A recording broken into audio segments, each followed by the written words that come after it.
আসসালামু আলাইকুম। ৫৫টি ছোট আমল, যার বিনিময়ে সরাসরি জান্নাত। ছোট ছোট আমলগুলোর মধ্যে লুকিয়ে আছে অগণিত সওয়াবের দ্বার। কিছু সহজ ও দৈনন্দিন আমল যা আমরা হয়তো ছোট মনে করি, তা আল্লাহর কাছে অনেক প্রিয় এবং যার বিনিময়ে সরাসরি জান্নাত। এই ৫৫টি আমল আপনার জীবনকে আলোকিত করবে, মনকে শান্ত করবে এবং কিয়ামতের দিন আপনার জন্য সওয়াবের পাহাড় তৈরি করবে। এই আমলগুলো হয়তো আপনারা অনেকটাই জানেন, তবে সবগুলো জানেন না।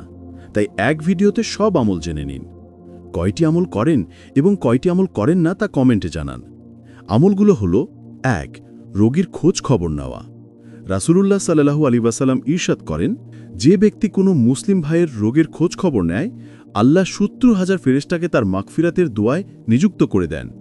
মুসনাদে আহমদ ৯৫৫। ২.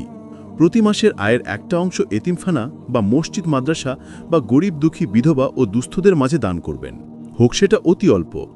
এতে আপনি আল্লাহ তাআলার কাছে জিহাদকারীর সমতুল্য হবেন।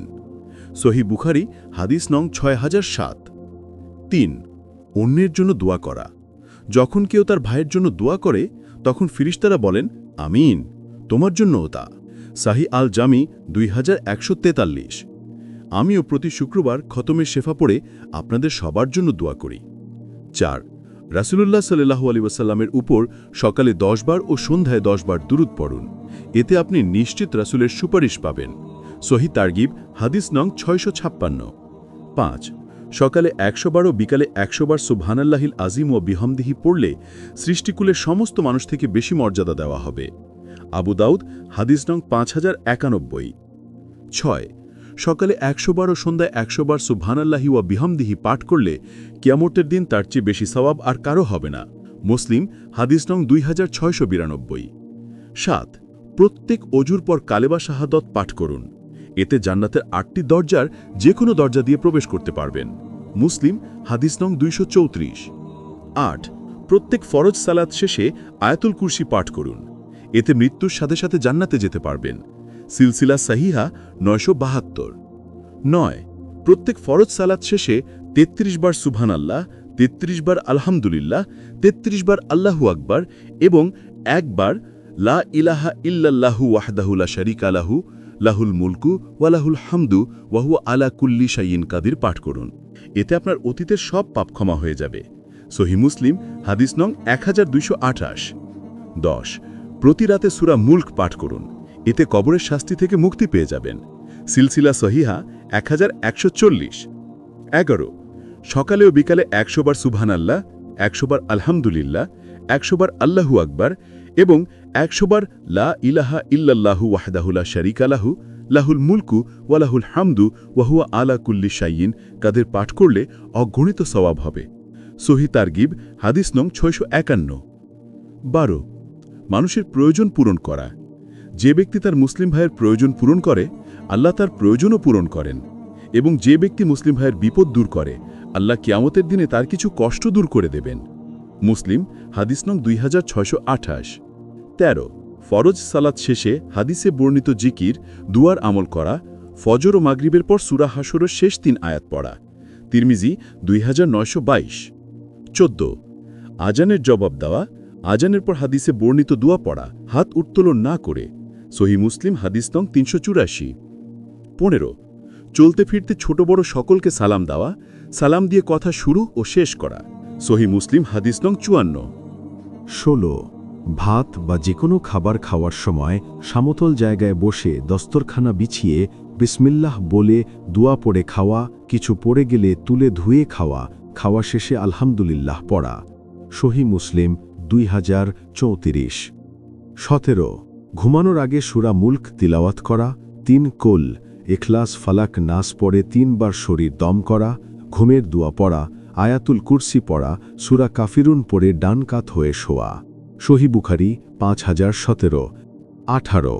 ঘুমের মাঝখানে কোনো খারাপ স্বপ্ন দেখলে উঠে বাম পাশে ৩ বার থুথু ফেলা এবং আউযুবিল্লাহি মিনাশ শাইতানির রাজিম পড়ে আল্লাহর কাছে শয়তানের হাত থেকে পানাহ চাওয়া। সহিহ বুখারী ৬৮৪০। ১৯. নফল সালাত বাসায় পড়া। ফরজ সালাত ছাড়া মানুষের সালাতের মধ্যে সেই সালাত উৎকৃষ্ট যা সে ঘরে পড়ে। সহি বুখারি 620। 20 জুম্মুয়ার দিনের ইবাদতগুলো পালন করা। যে জুম্মুয়ার দিনে গোসল করে, তারপর প্রথম খুতবার পূর্বেই উপস্থিত থাকে, পায়ে হেঁটে আসে, ইমামের কাছে বসে এবং মনোযোগ দিয়ে খুতবা শুনে ও কোনো কথা না বলে, তাহলে প্রতিটি পদক্ষেপের বিনিময়ে 1 বছর সালাত পড়া ও রোজা রাখার সমান সওয়াব পাবেন। আবু দাউদ 345। 21 আজানের জবাব দেওয়া। নবী সাল্লাল্লাহু আলাইহি ওয়াসাল্লাম বলেছেন, যখন তোমরা আজান শুনতে পাও, মুয়াজ্জিন যা বলে তা পুনরাবৃত্তি করো, তারপর আমার প্রতি দরুদ পাঠ করো, তারপর আজান শেষ হলে আল্লাহর কাছে দোয়া করো, তোমাকে তা কবুল করা হবে। আবু দাউদ 527। 22 প্রত্যেক মাসে 3টি রোজা রাখা সারা বছর রোজা রাখার সমান। সহিহ বুখারী হাদিস নং 1979। 23 ইস্তেগফার করা। যে ব্যক্তি ঈমানদার নারী বা পুরুষের জন্য ইস্তেগফার করে, আল্লাহ প্রত্যেকের জন্য একটি করে নেক আমল লিখেন। রিয়াদুস সালেহিন হাদিস নং 1549। 24 জিকির করা। সুবহানাল্লাহি ওয়ালহামদুলিল্লাহি ওয়ালা ইলাহা ইল্লাল্লাহু আল্লাহু আকবার। নবী সাল্লাল্লাহু আলাইহি ওয়াসাল্লাম বলেছেন, যে ব্যক্তি এই জিকিরগুলি বলে, সে সূর্য উদয়ের সময় যে সমস্ত জিনিসের উপর উদিত হয় তাদের অপেক্ষা আল্লাহর কাছে অধিক প্রিয়। মুসলিম হাদিস নং 2990। 25 ভারী আমল করা। রাসূলুল্লাহ ইরশাদ করেন, দুটি বাক্য এমন রয়েছে যা বলা সহজ, আমলের পাল্লায় অনেক ভারী আর আল্লাহর কাছেও অধিক পছন্দনীয়। সেটি হল সুবহানাল্লাহি ওয়া বিহামদিহি সুবহানাল্লাহিল আযীম। বুখারী 6406। 26 সদাকায়ে জারিয়ার আমল করা। রাসূলুল্লাহ সাল্লাল্লাহু আলাইহি ওয়াসাল্লাম ইরশাদ করেন, যখন মানুষ মারা যায় তখন তার আমল বন্ধ হয়ে যায়, কিন্তু 3টি জিনিস বন্ধ হয় না। সদাকায়ে জারিয়া ওই ইলম যার দ্বারা মানুষ উপকৃত হয়, সুসন্তান যে মৃত বাবার জন্য দোয়া করে। তিরমিজি 1376। 27 সূরা ইখলাসের আমল করা। নবী সাল্লাল্লাহু আলাইহি ওয়াসাল্লাম ইরশাদ করেন, তোমরা কি কেউ প্রতিরাতে কুরআনের 1/3 তিলাওয়াত করতে অক্ষম, তাহলে সে প্রতিরাতে সূরা ইখলাস পড়বে, এতে কুরআনের 1/3 তিলাওয়াতের সওয়াব পাবে। মুসনাদে আহমদ হাদিস নং 2355 অনুযায়ী। 28 গোপনে নফল নামাজ পড়া।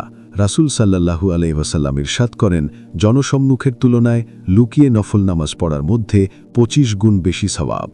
দারিমি হাদিস নং 701। 29 মানুষের উপকার করা। রাসূলুল্লাহ সাল্লাল্লাহু আলাইহি ওয়াসাল্লাম ইরশাদ করেন, কোনো মুসলিম ভাইয়ের প্রয়োজনে কিছুক্ষণ সময় দেওয়া আমার কাছে 1 মাস মসজিদে ইতিকাফ করার চেয়েও বেশি পছন্দনীয়। মুজ্জামুল কাবীর 13646। 30 নিয়ত বিশুদ্ধ করা। সব আমল নিয়তের উপর নির্ভরশীল। কাজ শুরু করার আগে আল্লাহর সন্তুষ্টির জন্য শুদ্ধ নিয়াত করুন। সহিহ বুখারী 1। 31 জুমার দিনে গোসল করা। যে ব্যক্তি জুমার দিনে জানাবাত গোসলের মতো গোসল করে এবং সালাতের জন্য প্রথম আগমন করে, সে যেন একটি উট কুরবানি করেছে। সহিহ বুখারী 881। 32 ভালো কাজ মন্দ কাজ মুছে দেয়। আল্লাহকে ভয় করুন, মন্দ কাজের পর ভালো কাজ করুন, কারণ ভালো কাজ মন্দ কাজকে মুছে দেয়, এবং মানুষের সঙ্গে ভালো ব্যবহার করুন। তিরমিজি 1997।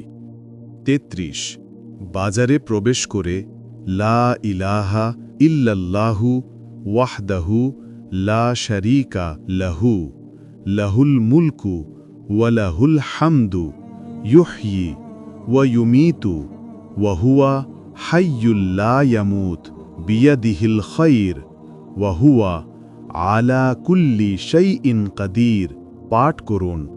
এতে 10 লক্ষ পুণ্য হবে, 10 লক্ষ পাপ মোচন হবে, 10 লক্ষ মর্যাদা বৃদ্ধি হবে, এবং জান্নাতে আপনার জন্য একটি গৃহ নির্মাণ করা হবে।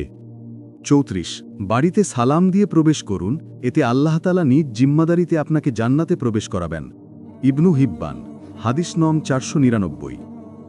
35 জামাতে ইমামের প্রথম তাকবীরের সাথে 40 দিন সালাত আদায় করুন, এতে আপনি নিশ্চিত জাহান্নাম থেকে মুক্তি পেয়ে যাবেন। সহিহ তারগিব হাদিস নং 404। 36 মহিলারা 4টি কাজ করবেন: 5 ওয়াক্ত সালাত, রমজানের সিয়াম, লজ্জাস্থানের হিফাজত, স্বামীর আনুগত্য। এতে জান্নাতের যে কোনো দরজা দিয়ে প্রবেশ করতে পারবেন। সহিহ ইবনু হিব্বান হাদিস নং 4163। 37 যে ব্যক্তি জামাতের সঙ্গে ফজরের নামাজ আদায় করবে, অতঃপর আল্লাহর জিকির করবে বসে বসে সূর্য ওঠা পর্যন্ত, তারপর 2 রাকাত সালাতুল ইশরাক আদায় করবে, তার জন্য থাকবে একটি পূর্ণ হজ এবং পরিপূর্ণ ওমরার সমপরিমাণ প্রতিদান। তিরমিজি 279।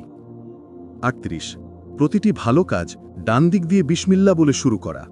সহিহ বুখারী 168। 39 ঘুম থেকে উঠে ঘুমের দোয়া পড়া।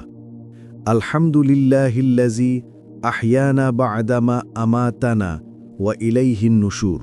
সহিহ মুসলিম হাদিস নম্বর 2708। 40 বাথরুমে প্রবেশ ও বের হওয়ার দোয়া পড়া। বাথরুমে প্রবেশের দোয়া। আল্লাহুম্মা ইন্নী আউযু বিকা মিনাল খুবুসি ওয়াল খাবাইস। সহিহ বুখারী 142। বাথরুম থেকে বের হওয়ার দোয়া। আলহামদুলিল্লাহিল্লাযী আযহাবা আন্নিল আযা ওয়া আফানি। ইবনে মাজাহ হাদিস নং 301। 41 উজুর আগে মেসওয়াক করা। রাসূলুল্লাহ সাল্লাল্লাহু আলাইহি ওয়াসাল্লাম বলেছেন, আমি যদি আমার উম্মতের জন্য কষ্টের আশঙ্কা না করতাম, তবে প্রত্যেক অজুর সময় মেসওয়াক করতে তাদের আদেশ করতাম। সহিহ বুখারী 889। 42 ঘর থেকে বের হওয়ার সময় ডান পা দিয়ে এই দোয়া পড়ে বের হওয়া। বিসমিল্লাহি তাওয়াক্কালতু আলাল্লাহি লা হাওলা ওয়ালা কুওয়াতা ইল্লা বিল্লাহি। আবু দাউদ 5190। 43 মসজিদে ডান পা দিয়ে দরুদ ও দোয়া পড়ে ঢোকা এবং বাম পা দিয়ে দরুদ ও দোয়া পড়ে বের হওয়া। মসজিদে প্রবেশের দোয়া। আল্লাহুম্মা ফতাহলি আবওয়াবা রাহমাতিকা। তিরমিজি 645। মসজিদ থেকে বের হওয়ার দোয়া। আল্লাহুম্মা ইন্নী আসআলুকা মিন ফাদলিক। মুসলিম 713। 44 রাস্তার ডান পাশে চলার সর্বোচ্চ চেষ্টা করা। সহিহ মুসলিম 4798। 45 জামা ও জুতা পরার সময় ডান দিক থেকে পরা এবং খোলার সময় বাম দিকে আগে খোলা। সহিহ বুখারী 168। 46 পানি খাওয়ার সময় 6টি সুন্নত মেনে খাওয়া, তা হল ডান হাত দিয়ে পানি ধরা ও খাওয়া, বিসমিল্লাহ বলে খাওয়া, ধীরে ধীরে ও 3 স্তরে পানি পান করা, বসা অবস্থায় পানি খাওয়া, 3 বারে শ্বাস ফেলা ও পানি গ্রহণ করা, খাওয়ার পর আলহামদুলিল্লাহ বলা। তিরমিজি 1740। 47 আত্মীয়তা সম্পর্ক রক্ষা করা। যে কেউ যদি চায় যে তার মূলধন বৃদ্ধি করা হোক এবং বয়স দীর্ঘ করা হোক, তবে তাকে বলো সে যেন আত্মীয়তার সম্পর্ক রক্ষা করে। সহিহ বুখারী 5531। 48 জামায়াতে সলাত পড়া। জামাতে সালাত পড়া একাকী সালাত পড়ার চাইতে 27 গুণ বেশি মর্যাদার। সহিহ বুখারী 618। 49 এশা এবং ফজর অবশ্যই জামায়াতে পড়া। যে ব্যক্তি ঈশার সালাত জামাতে পড়ল সে যেন অর্ধেক রাত ইবাদাত করল, আর যে ব্যক্তি ফজরের সালাত জামাতে পড়ল সে যেন পুরো রাত ইবাদাত করল। 50 ইলমের জন্য মসজিদে যাওয়া। যে দুনিয়াবি কোনো কারণ ছাড়া দ্বীনি ইলম শিখা বা শিখানোর উদ্দেশ্যে মসজিদে যায়, সে ওই ব্যক্তির মতো যে তার হজ পূর্ণ করেছে। তিরমিজি 2675। 51 রমজানে ওমরাহ পালন করা। নবী সাল্লাল্লাহু আলাইহি ওয়াসাল্লাম বলেছেন, যে ব্যক্তি রমজানে ওমরা করে সে আমার সঙ্গে হজ করার সমতুল্য। সহিহ বুখারী 1899। 52 জামায়াতে প্রথম সারিতে দাঁড়ানোর চেষ্টা করা।